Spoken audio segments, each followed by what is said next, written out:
అంటే శ్రమ ఫలితం మాది, శిలాఫలకాల వంతేమో మీదైంది. అసలు మీరు ఈ రాష్ట్రంలో 2.5 సంవత్సరాల్లో ఎక్కడికి పోయినా బీఆర్ఎస్ ప్రభుత్వం ప్రారంభించిన కార్యక్రమాలు మా హయాంలో పూర్తయినటువంటి వాటికి రిబ్బన్లు కత్తిరించడమే మీ వంతైంది.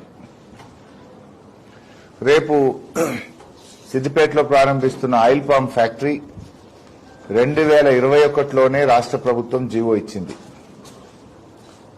300 కోట్ల రూపాయలతోని ఈ ఫ్యాక్టరీని నాటి బీఆర్ఎస్ ప్రభుత్వం మంజూరు చేసింది, పనులు ప్రారంభించింది.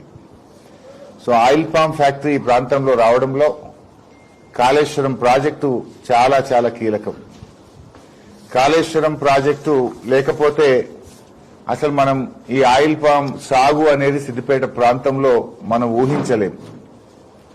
కాళేశ్వరాన్ని కూలేశ్వరం అన్న రేవంత్ రెడ్డి ఆయన చేతుల మీదుగా ఈ ఆయిల్ పామ్ ఫ్యాక్టరీ ప్రారంభం అవడం అనేది శోచనీయం. అట్లీస్ట్ ఇప్పటికన్నా కళ్ళు తెరువు రేవంత్ రెడ్డి. కాళేశ్వరం కూలేశ్వరం కాదు, కాళేశ్వరం తెలంగాణకు వరం. నువ్వు నర్మెటలో ఏ ఆయిల్ పామ్ ఫ్యాక్టరీ ప్రారంభిస్తున్నావో ఆ ఆయిల్ పామ్ ఫ్యాక్టరీకి కూడా 20 కోట్ల లీటర్ల కాళేశ్వరం జలాలే ప్రతి సంవత్సరం ఇవ్వడం జరుగుతుంది.